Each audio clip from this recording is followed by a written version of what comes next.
Hi friends, എല്ലാവർക്കും പുതിയൊരു വീഡിയോയിലേക്ക് സ്വാഗതം. റിഡ്സിൻ്റെ ഇൻറ്റീരിയർ ഓൾട്ടർ ചെയ്ത വീഡിയോ ആണ് ഷെയർ ചെയ്യുന്നത്. പാലക്കാട് മണ്ണാർക്കാട് നിന്നാണ് ഈ വണ്ടി വന്നിരിക്കുന്നത്. ഓണറായ ജോയ് സാർ വിളിച്ചു പറഞ്ഞ അനുസരിച്ച് വണ്ടി അവിടെ പോയി പിക്ക് ചെയ്ത് വർക്ക് കഴിഞ്ഞ് കൊണ്ടേ കൊടുത്തതാണ്. കമ്പനി കവറാണ് ഇപ്പോൾ വണ്ടിയിലുള്ളത്. നല്ല നീറ്റായിട്ട് ഉപയോഗിച്ചുകൊണ്ടിരിക്കുന്ന ഒരു വണ്ടിയാണ്. ഇൻറ്റീരിയറൊക്കെ നല്ല ക്ലീനാണ്. നമ്മളിതിൻ്റെ സീറ്റെല്ലാം ഓൾട്ടർ ചെയ്യാൻ പോവാണ്.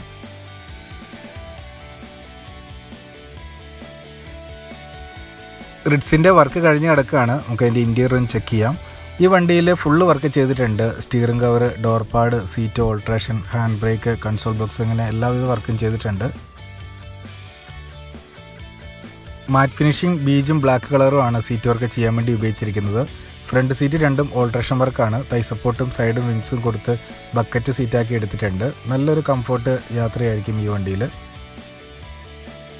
ഫ്രണ്ട് സീറ്റ് രണ്ടിനും പോക്കറ്റ് കൊടുത്തിട്ടുണ്ട്. ഇൻസൈഡ് സിബ് വരുന്ന രീതിയിലാണ്. ബാക്ക് സീറ്റ് ഫോം ഇട്ടിട്ട് നല്ലൊരു സോഫ്റ്റ്നെസ് വരുന്ന രീതിയിലാണ് സ്റ്റിച്ച് ചെയ്തെടുത്തിരിക്കുന്നത്.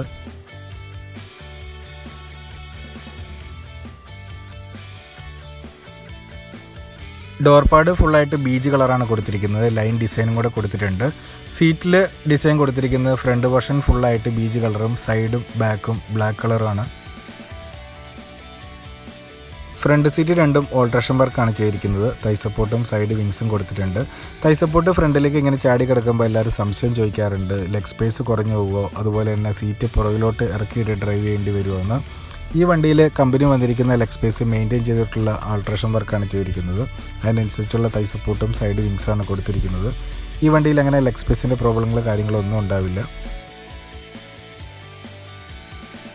റിഡ്സിൽ ചെയ്ത വർക്കിൻ്റെ അഭിപ്രായങ്ങൾ എല്ലാവരും കമൻറ്റ് ചെയ്യുക. സീറ്റ് കവർ ചെയ്യാൻ താല്പര്യമുള്ളവർ കോൺടാക്റ്റ് ചെയ്യുക. അപ്പോൾ അടുത്ത ദിവസം പുതിയ വണ്ടി പുതിയ വിശേഷങ്ങളായിട്ട് വീണ്ടും കാണാം. അതുവരെ എല്ലാവർക്കും ബൈ.